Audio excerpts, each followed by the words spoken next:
예수님이 공생애를 마치고 예수님 예루살렘으로 입성하리 할 때 많은 일들이 있었어요.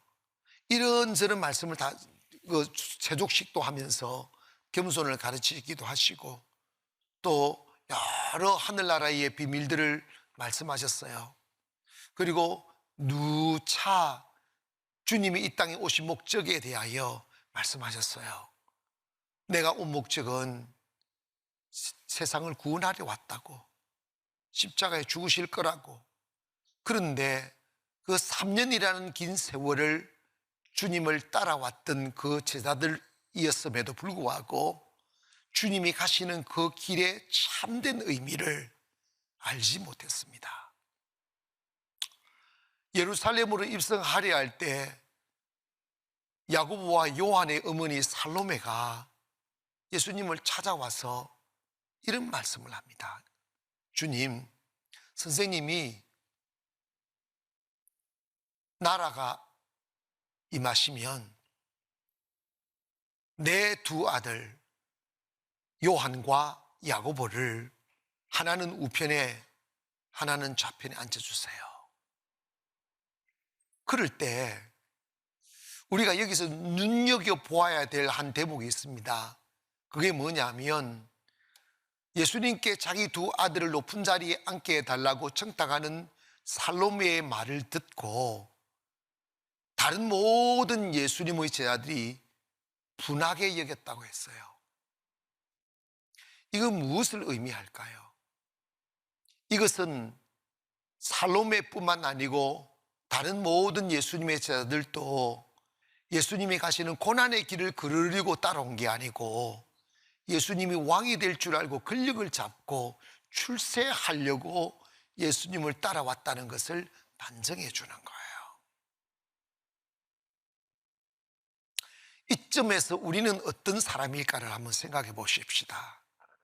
우리가 교회를 나오게 된 동기가 처음에 내가 진리를 찾아야 되지, 가치 있는 삶을 살아야지, 이런 마음으로 교회를 왔기보다는 외로워서, 병들어서, 힘들어서, 끝없는 방황에서 해방되고 싶어서 이런저런 교회 나오면 잘 된다더라, 교회 나오면 마음 편해진다더라, 이런 기대감에서 처음에는 교회에 나왔을 것입니다. 그런데 예수님의 제자들이 3년 동안 예수님의 직접적 가르침을 받고도 그들의 육신의 야망을 버리지 못하고 그들이 세상에서 영광받고 세상에서 잘되기를 바라는 마음의 욕심을 버리지 못한 까닭에 주님이 마시고자 한 이 잔의 의미를 깨닫지 못한 것처럼 교회를 오래 다녀도 사람들은 쉽게 이기심에서 벗어나지 못하더라고요. 자기 중심에서 벗어나지 못하더라고요. 우리가 잡을 수 있는 게 이 세상에는 아무것도 없고 또 세상 끝을 잡으려고 주님을 따라가는 것이 아님에도 불구하고 세월이 지나서도 여전히 우리 안에 욕심이 있고 잡혀지지도 않고 잡을 수도 없는 세상 끝에 집착하는 모습들을 보게 됩니다. 그런데 이렇게 어리석은 욕심에 빠져서 영원히 잡을 수 있는 생명을 놓쳐버리고 찾아야 될 가치를 놓쳐버리고 방황하고 있는 그들을 향하여 주님이 물으신 질문이 있습니다. 그 질문 중 첫째가 너희들이 무엇을 원하느냐라고 물으신 질문입니다. 여러분, 우리가 교회에 오셔서 신앙생활 하면서 내가 찾고 찾는 바램들이 있을 거예요. 사람들은 행복을 찾고 건강을 찾고 형통함을 찾고 그리고 행복한 가정을 세우기를 구하고 있습니다. 그것이 딱히 잘못됐다라고 말하기보다는 사람이 어떤 사람이 되느냐는 그 사람의 마음에 가지고 있는 소원에 따라서 그 사람의 인생이 달라집니다.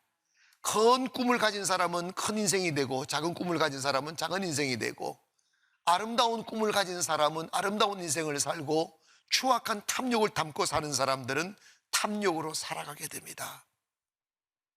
그래서 사람이 살아가면서 내 꿈을 아름답게 가지는 게 굉장히 중요해요. 한 번은 예수님께 귀신 들린 딸을 데리고 온 가나안 여인이 외치기 시작했습니다. 예수여, 나를 불쌍히 여겨달라고, 내 딸이 귀신이 들렸다고 막 외치기 시작했습니다. 처음에는 주님이 관심을 쏟지 않다가 그녀의 반복되는 간절한 외침에 발걸음을 멈추고 그녀에게 물었습니다. 마태복음 15장 28절에 이에 예수께서 대답하여 이르시되 여자여, 내 믿음이 크도다. 포기하지 않고 부르짖고 있는 여인을 향하여 주님 반응하시는 거지요. 내 소원대로 되라 하시니 그때로부터 그의 딸이 나으니라. 그녀의 소원이 뭐였어요? 귀신 들린 딸이 고침받는 것이었습니다. 주님은 우리의 소원을 들어주시는 분입니다. 주님은 우리의 기도를 들어주시는 분입니다. 때문에 우리가 교회에 나오실 때 여전히 어두운 소망을 가지고 주님께 찾아오지 말고 아름다운 꿈들이 생겨나기를 원합니다. 지금 나에게 주어진 작은 평안에 취하지 말고 또다시 내가 꿈꾸고 세상에 노를 저을 수 있는 큰 꿈들이 우리 안에 들어오기를 원합니다. 그런데 예수님의 제자들이 그렇게 절대 진리이신 예수님의 가르침을 직접 받고도 탐욕의 옷을 벗어버리지 못하고 세상에 대한 정욕의 옷을 벗어버리지 못하고 마음이 한쪽으로 기울어져 버리니까 주님의 말씀이 귓가에 들려오지 않고 자기가 듣고 싶은 대로 들어서 주님의 영광을 보지 못한 것처럼 우리가 교회에 와서 제가 이렇게 설교를 하여도 하나님의 나라가 사모되지 아니하고 또 하나님 나라의 가치가 내 마음에 들어오지 아니하면 여전히 교회를 다녀도 또다시 탐욕을 채우기 위한 수단으로 예배하게 되어져 있어요. 때문에 그 어둠에서 우리가 깨어나고 눈이 밝아지고 심령이 맑아지려면 성령을 받아야 됩니다. 그리스도인들에게서 가장 사모하고 기다려야 될 건 돈도 명예도 형통함이 아니라 성령이에요. 성령을 받으면 성령님 안에 모든 것이 있는 것입니다. 그렇게 어두운 눈으로 주님을 따라다녔던 그 예수님의 제자들도 성령을 딱 만나는 그 순간에 눈이 밝아졌어요. 새로운 가치가 생겨졌고 그렇게 육체의 배부름의 노예가 되어 세상을 자버리고 주님을 따라다녔던 그들의 영혼을 속였던 그들 또한 예수님의 부활 이후에 성령을 딱 받고 나니까 그들의 삶이 완전히 달라졌어요. 눈이 밝아진 거예요. 그래서 여러분, 한때 자신의 이 초라한 육체의 생명을 보존하기 위하여 가야바의 뜰에서 신문당하시는 주님의 모습을 보면서도 얼굴 하나 내밀지 못하고 어느 기둥 뒤에 자신의 몸을 숨기며 부끄러운 얼굴로 주님의 고난을 구경하던 베드로 곁에 어느 한 작은 계집종이 다가와 당신도 저 사람과 한 패지라고 말했을 때 그렇게 나약한 모습을 보이지 않았어요? 3번씩이나 나 저 사람 모른다고 계속 물어보니까 예수님을 저주하고 맹세하기까지 하면서 주님을 모른다고 부인했잖아. 그게 인간의 나약함이에요. 그러나 베드로가 성령을 받았어요. 할렐루야. 성령 받은 베드로는 달랐어요. 그렇게 주님의 부활의 증인으로 살다가 체포가 되어 신문당하며 죽음에 이를 때 그를 십자가에 못 박아 죽이려고 했을 때 베드로는 이렇게 청언을 합니다. 나는 한때 내가 전하는 예수, 내 삶의 이유이신 예수님을 내 육신의 생명을 보존하기 위하여 부인했다. 나는 예수님이 십자가에 못 박히신 것처럼 그렇게 죽을 자격조차 없으니 나를 거꾸로 십자가에 못 박아 달라고 하면서 자신이 기꺼이 생명을 주를 위하여 내놓았습니다. 어떻게 이렇게 용기 있는 사람, 위대한 인생으로 변화될 수 있었을까요? 성령을 받을 때 성령은 눈을 뜨게 됩니다. 용기를 주시고 능력을 주십니다. 여러분, 사람이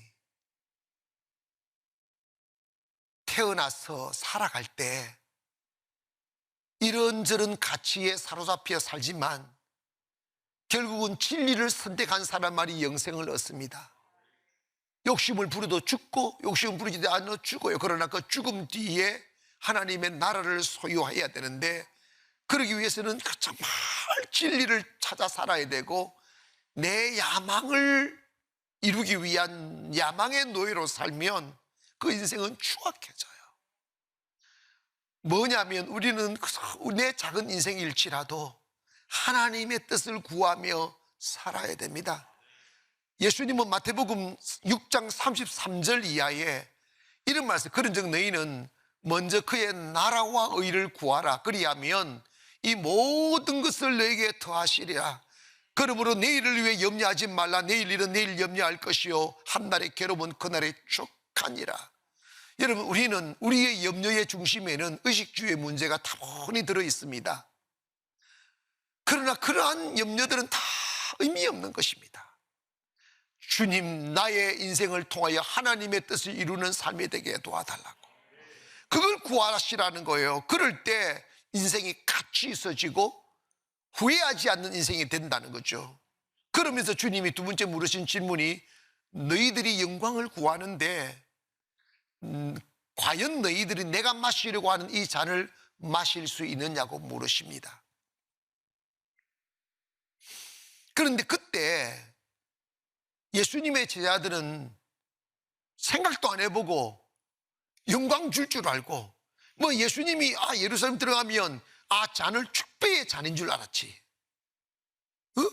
왕이 되니까 파티하면서 마시는 축배의 잔을 네 마시겠습니다 뭐 이런 거지.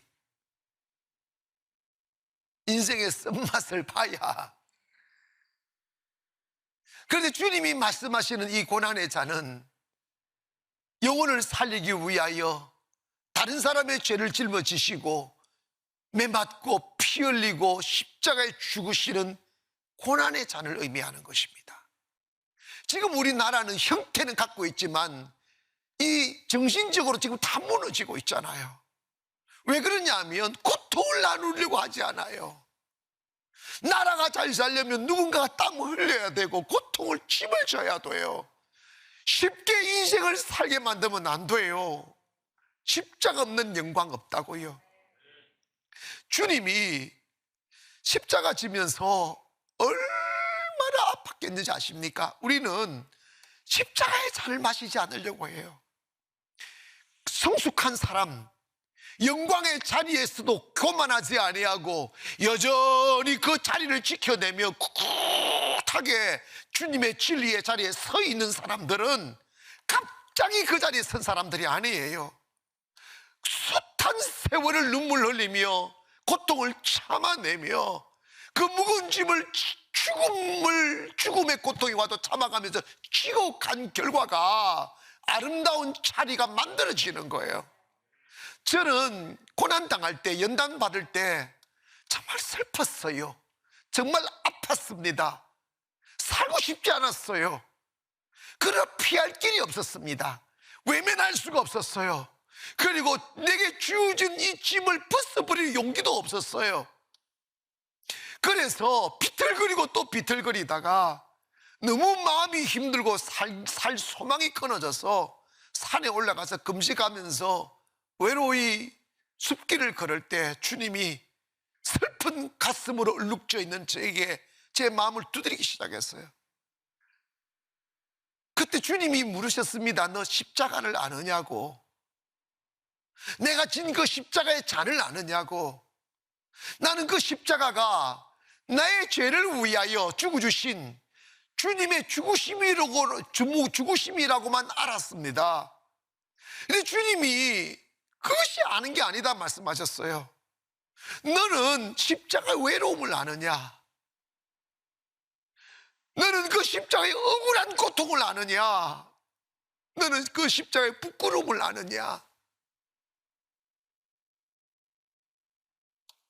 너가 그 십자가의 쓴 잔을 맛을 못하면, 너가 그 외로움을 당하지 못하고, 너가 억울한 고통을 당해보지 못하고, 너가 그 아픔을 경험해보지 못하면 너는 십자가를 알 수가 없다는 거예요.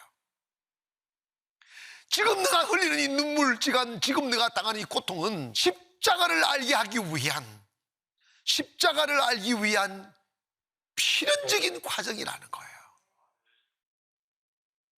주님 우리에게 물으시는 거예요. 언제까지 초보의 신앙에서 교회 와서 배부르고, 교회 가서 위로받고, 교회 와서 행복해지고, 교회 와서 복 받는 것만 생각할 수 있겠니? 이제 또 다른 십자가가 온 세상에 퍼져지기 위해서는 누군가가 나의 십자가를 대신 져줘야 되느니라. 교회를 위하여 네가 대신 십자가 질 수 있니? 다른 민족을 위해서 십자가 지질 수 있니? 나 아닌 내 원수, 나를 욕하고 손가락질하는 사람들의 고통을 대신 참아줄 수 있냐고. 주님이 물으시면 네가 이 잔을 마실 수 있느냐고. 예수님의 제자들은 그 당시에는 그 말씀의 의미를 이해하지 못했습니다. 주님이 죽으시고 그 잔인한 십자가의 죽으심을 그들이 목도하고 이제 끝이로구나 생각하며 한때 주님을 만나가며 따라가며 꿈꾸었던 화려한 꿈들을 다 접고 이제 세상의 날카로운 칼의 위협에 피하여 도망자가 되어 숨어 살아야 되는 외로운 자리에 있다가 예수님이 부활하셔서 내 생명 끝이 아니다, 내게는 영생이 있다, 기독교는 생명의 종교다 하는 걸 보여준 뒤에 주님이 하늘나라 가시자마자 약속대로 성령을 보내주는 거예요. 성령을 다 보내시니까 눈이 떠지고 용기가 생기고 자신감이 생기며 덧없는 세상의 것을 자버리고 그렇게 살아왔던 어리석은 삶들이 후회가 되며 영원한 것을 자버리고 길을 나셨어. 그렇게 나약하고 탐욕의 눈이 어두워 주님의 십자가 앞에 권력을 달라고 외쳤던 요한도 주님의 부탁을 받아 내 어머니다 하며 돌아가시기 전에 육체의 어머니이신 마리아를 부탁했을 때 요한은 덥석 그 주님을 낳은 육신의 어머니 마리아를 모시기 시작합니다.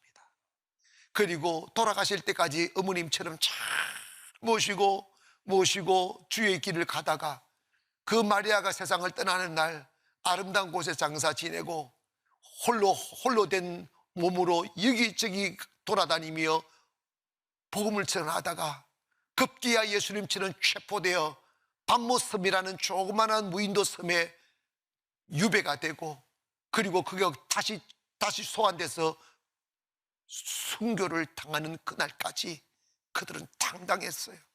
왜 그런 줄 아십니까? 우리가 마셔야 될 고난의 잔의 참된 의미를 알았기 때문입니다. 여러분, 인생은 배부름을 위하여 사는 게 아니고 가치를 위해 살아야 됩니다. 예수님은 우리가 죽어야 될 가치고 살아야 될 가치입니다. 때문에 이 고난주간을 맞이하여 여러분의 가정이 좀 더 아름다워지려면 여러분 또한 가정을 위해서 더 희생해야 되고 교회가 더 아름답고 발전하려면 또다시 남은 고난들을 누군가가 잔을 마셔줘야 됩니다. 영광의 자리에 있기보다는 주님의 나라를 위하여 고난의 자리에 함께하는 저와 여러분 되기를 주의 이름으로 축원합니다. 마지막으로 주님이 이 말씀을 하셨어요.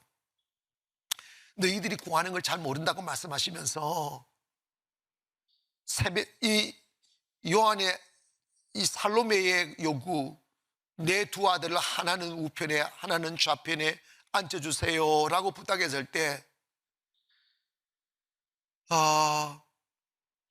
본문 23절에 이런 말을 했습니다. 이르시되 너희가 과연 내 잔을 마시려니와 내 좌우편에 앉는 것은 내가 주는 것이 아니라 내 아버지께서 누구를 위하여 예비하여 하든지 그들이 얻을 것이니라고 하셨어요. 즉 뭐냐면 우리가 아름답게 우리가 거룩하게 주님의 가는 그 길을 따라가고 쓴 잔을 마시고 그리고 인내하며 가면 언젠가는 하나님께서 쇠하지 않는 상급으로 사라지지 않는 상급으로 우리에게 주신다는 거예요. 성경은 우리가 주님 따라가면 영원한 나라에서 영원히 주님과 함께 왕노릇할 거라고 하셨어요. 아멘. 그날이 있습니다. 여러분, 이 세상 끝은 없어요. 눈을 뜨시기를 바랍니다. 여러분, 아무리 건강해도요 여러분 죽습니다. 세상 잡을 수 있는 게 뭐 있어요? 피지 않아요. 근데 정말 있잖아요. 예수님의 제자들이 탐욕의 눈이 딱 어두워지고 마음이 딱 꽂히니까 영생을 외쳐도 그 말을 못 알아들어요. 오늘 여러분, 인생은 영원하지 않다는 것이 깨달아지기를 원합니다. 세상 것이 우리가 잡아야 될 것이 아니라 하나님의 나라임을 믿기를 원합니다. 돈이 아니라 성령님임을 알기를 원합니다. 탐욕에 노예되면 어리석게 빠져들어요. 여러분, 우리가 가져야 될 게, 고대해야 될 게 하나님의 나라입니다. 우리가 이 세상을 떠나는 그날 주님이 탁 다가오셔서 손을 탁 내밀어, 진규 장로야, 너 진짜 수고했다이. 그러면서 탁 손잡고 나왔지, 내 자리로 가자 하면 천사들이 박수를 막 치면서 영광의 자리에 가면 얼마나 좋겠어. 거꾸로 야 이놈아, 네가 김 목사 괴롭혔지? 이러면 안 돼. 여러분, 장로님 안 괴롭혀요. 걱정하지 마. 내가 괴롭히지. 저는 한 번씩 정말 제가 걸어온 길을 이렇게 돌아보면 내가 어떻게 그런 길들을 참아왔을까, 이게 회상이 되면. 그런데 참 감사한 게 저는 참 바보 같아요. 이 길 외에 저 인생의 길이 있다는 생각이 안 들어요. 죽어도 그냥 이 자리에 있어야 되고 살아야도 그 자리에 있어야 되니까 그냥 목이 참는 것밖에 없었습니다. 사랑 여러분, 그런 거죠. 여러분, 주의 길 갈 때 어렵다고 뒤집지 마세요. 아멘. 힘들다고 에이 내가 뭐 밥 먹으려고 교회 왔어, 그럼 왜 왔는데, 그런 말 하지 마세요. 살려고 온 거예요. 영생을 얻으려고 온 거예요. 하늘나라를 얻으려고 온 거예요. 주님의 나머지 잔을 우리 같이 마시십시다. 저는 아무 일 안 하면 참 편하게 이제 살 수 있잖아요. 그런데 눈 뜨면 일만 생각나요. 그리고 기꺼이 주님 위해서 이 몸뚱아리 바쳐버려야 되겠다는 생각이 있어요. 여러분도 솔직히 이야기합시다. 주를 위해 안 살면 뭐 위해 살겠어요?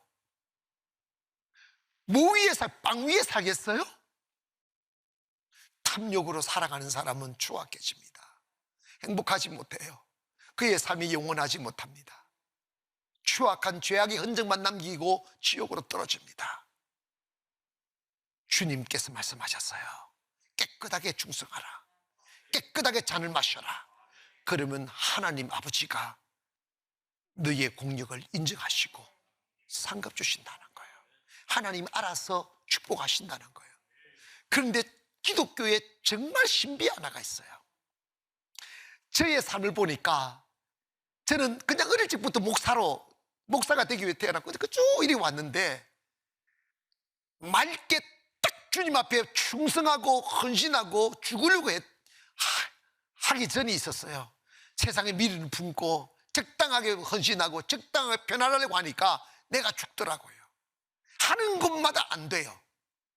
여러분, 인생을 성공하려면요, 올인하기를 바랍니다. 근데 성령 딱 받고 나니 올인이 되더라고.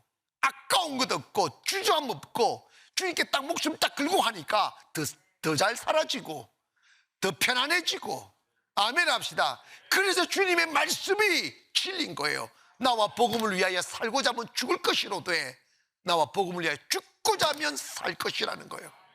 사랑하는 여러분, 여러분의 가정이 더 아름다워지고 별처럼 빛나는 가정으로 세워지기를 원합니다. 그러기 위해서 먼저 기도로 희생하고 땀으로 희생하고 인내로 희생하기를 원하며, 교회도 마찬가지입니다. 우리 교회가 명실공히 세계를 비추는 빛이 되기를 원한다면 그렇게 더 많은 사람들이 희생해야 돼요. 주님이 남기는 고난의 잔을 마셔야 됩니다. 그래야 교회는 앞으로 나갈 수가 있는 거예요. 이기심이 가득 찬 사람들이 모인 공동체는 불행해집니다.